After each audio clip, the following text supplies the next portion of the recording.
Let's talk about the biggest myths, the biggest lies, the biggest misconception that you often hear about running.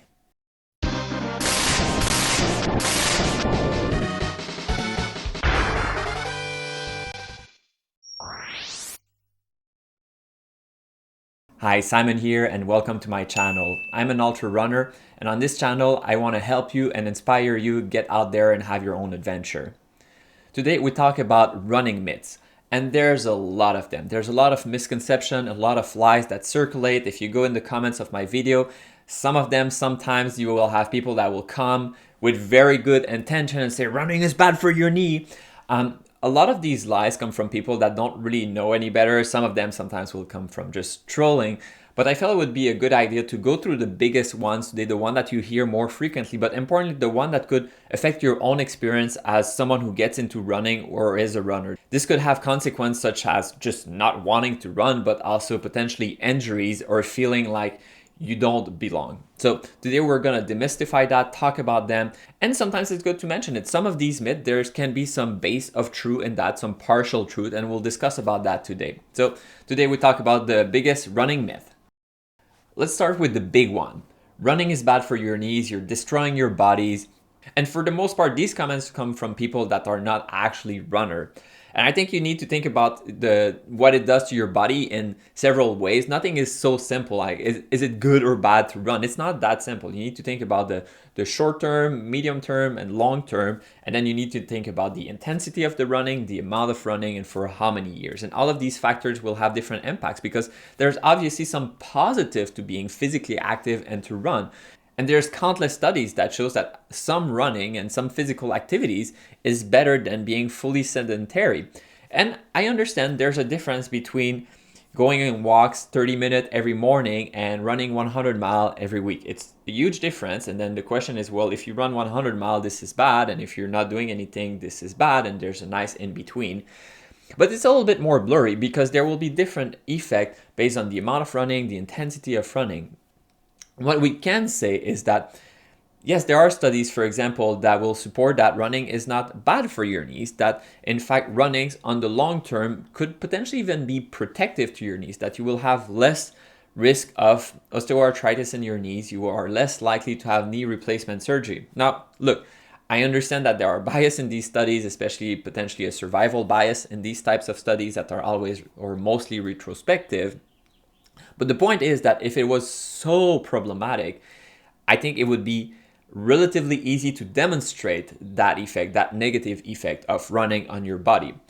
But I'm not saying it's all pink and rose, rainbows and butterflies. There are potential consequence to endurance sports in general, and something that you hear, and I've heard it more frequently with cycling, but potentially running is related, is you have to watch out for cardiovascular risk. And of course, knees and running is what you hear the most. And yeah, okay, maybe there's not more knee replacement surgery, but I think for a lot of runners, if we think about short term, a lot of runners will have had injuries at some point. Now, what is the long-term consequence of that? Potentially nothing. But yes, on the short term and medium term, running is a sport that there is a risk of injuries. But I think that will be true for essentially any sport. I think you do need to be careful, especially to watch out for injury, especially to train smartly, progressively, and prepare for these races because these are big effort and these can have consequence for your body. Something that you often hear is that if you run, you must love pain, especially if you're doing a long distance running, ultra marathon. Wow, Simon, you must love suffering, you must love pain. That is not the case for most people. Most people don't want to suffer, most people don't want to have pain. You run for other reason. It's a sense of accomplishments, it's a sense of adventure, it's a sense of pushing your own limits, of growing. But the pain itself, shifting between your butt cheek, having blisters, most people don't actually enjoy that, and you will take action to prevent that. And on top of that, people will think, while running 100 miles, you must have very high pain tolerance. And it's true that sometimes long distance running can be painful. Like I mentioned, blisters or chafing can be actually painful. Injuries can be painful. But very often, pain is on a scale, and 10 is the worst pain, 1 is, just a little bit of pain. And I would say that ultra running and long distance running fall more in the category typically of discomfort to low level pain. But you have to be able to keep going. You have to be able to stay in that zone for a very, very long amount of time. It's not just quick pain in and out like ripping the band-aid. You're in this pain and this will get into your head. This will become a mind game. You will become desperate. You will become helpless. But it's not because, ow, it's so painful. It's just, oh man, like this is bad and there's no way I'm gonna finish. So a feeling of dread is more common than actual suffering. But it's because there is some truth behind the concept that, yes, long distance running, ultra marathon, at some point you will struggle. At some point, minimally, it will be uncomfortable and potentially slightly painful. And that is true. And it's about finding ways to push through that, finding ways to see past that, finding ways to accept the discomfort for something that is bigger, for something that you're accomplishing. But for a lot of people, it's not because you love pain or you seek pain. It's because you can accept the pain, deal with the pain, and still be able to continue. Something you'll sometimes hear is these weird badge of honor or these weird kind of metric of you're almost like you're not a runner unless, or you're not a real runner until ... And these often come from other runners. And I think this type of thinking can be toxic, can be problematic. It's the opposite of welcoming. It's the opposite of making sure that the sport is accessible. It's basically gatekeeping. That's often coming from a place of insecurity or superiority complex. It's thinking you're better than other people. And I think that's really wrong in the sport, and we really should fight against that kind of thinking. And there's different kind of direction that these can take. But something you'll hear is you're not a real runner until you run a marathon. And then next thing you know, it's you're not a real runner unless you run a Boston qualifier, unless you run a sub 3 hours. You're not a real ultra runner until you run 50K. No, 50K is not a real ultra marathon. You need to run a 50 mile. No, a single one is not enough. You need to do 3 of them. You need to do a 100 mile. That's the real distance. Then you do a 200 mile. And then they tell you you're not even a runner. 200 mile is not even running. It's walking. And the goalpost is always moving and moving and moving. It's just a myth. If you run, you're a runner.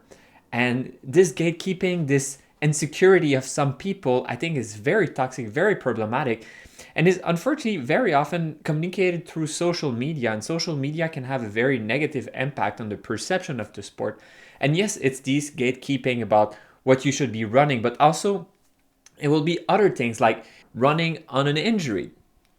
Look, if it's a severe injury, you're probably not actually running on it. If it's a real injury, if it's a severe injury, rest, heal, take care of yourself. Like, you don't want to have long-term consequence. Similarly, people will brag about never taking any rest. And look, rest is part of training. Rest is important. Building yourself back up is important, especially if you're injured. But after a race, and even just in your normal training cycle, you should include some rest. It's not just hard workout all the time. This is not how you get the best results. This is how you will get injuries. And injuries are real. There can be consequence to running. And if you don't take care of yourself, that's when these things are more likely to happen. So take care of yourself. And on the reverse side of never resting and training too hard, you have a lot of people that will brag about running a marathon without training, running a 50K without training. I don't know why people would be proud of that. You're just doing something silly, something stupid, and something that is potentially risky and could lead to injuries. Train appropriately. Why do you brag about being lazy? It's weird that on social media you will have bragging on both extreme. I'm so tough I didn't need to train, and I'm so tough I never rest. How about the middle one? I know it's not as glamorous, but this is the right thing to do. It's train appropriately, train sufficiently. When we get into running and longer distance running, sometimes we will have, for example, feet problem, and you will have blisters, potentially losing toenail. Not everyone will lose toenails, and sure, like the first time it's like, haha, like I'm such a tough runner, but at some point, some people are more prone to that than other, and losing your toenail, it shouldn't be a badge of honor. It's buy bigger shoes, figure out how to not lose your toenail, and sure, some people will struggle more with that, but figuring it out is part of something you should be proud of. And finishing 100 mile and having feet that look totally normal, in my mind, is kind of a flex. It's a bigger flex than saying, oh, I lost all of my toenails. Like, okay, try not to lose them maybe next time. There are things you can do to prevent that. It doesn't make you a faster runner or a tougher person that you didn't take care of yourself. It just feels silly a little bit. It feels like you're doing that for attention. The longer you run, the more it becomes a mind game. And that's very true. There's a lot of it that is not just physical, but it's in your head. You will go through a dark phase, you will struggle, and you will need to dig yourself out of that. But you hear the polar kind of flip side of that too, which is it's all in your head. Injuries is in your head, needing rest is in your head. Why deny biology? Why deny the obvious that both are important? You need to be physically prepared. It's going to be physical. And we're not just talking about injuries. You need your body to adapt to that. You need your joints to be stronger. And that means training smartly, training progressively, having a training plan, building up gradually, going faster, longer, so that you're ready on race day. But even if you're well trained, that's true that you also have to have your mind game on point, especially for longer race, especially that you will struggle at some point. But one is not sufficient without the other one. So yes, running is partly in your head. Yes, you need a strong mind game, but you also have to have the body that is associated. And I think what you can see is that if you're maybe better prepared and more fit, then even if your mind game is not as strong, you will still be able to finish. And on the flip side, you could also be a little bit less prepared and have a stronger mind game. But both of them need to reach a certain minimum so that you can actually finish.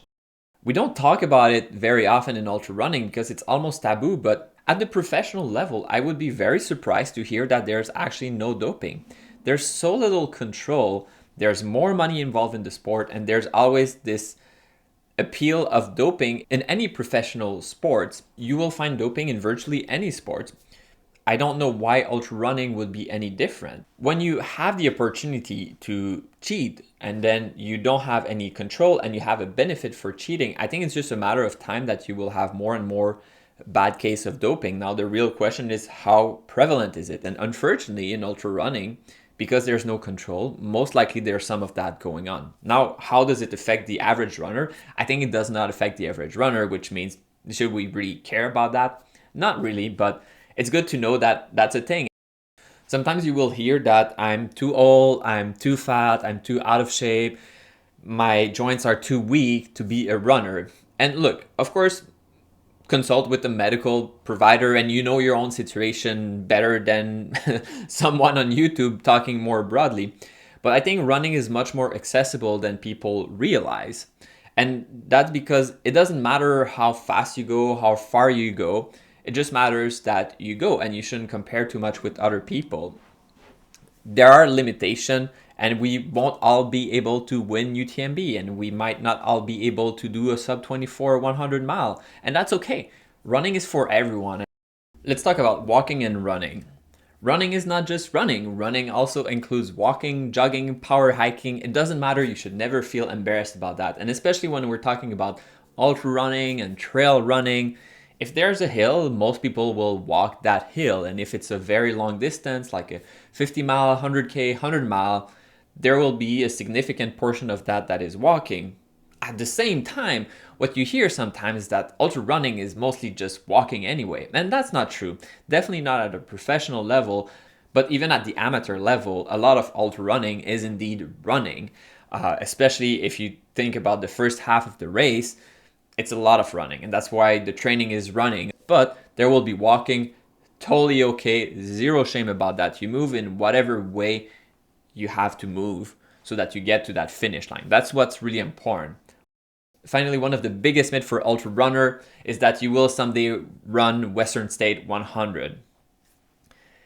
Yeah, it's not impossible. Obviously, some people do that, but if you look at the numbers, for the vast majority, it's definitely not happening.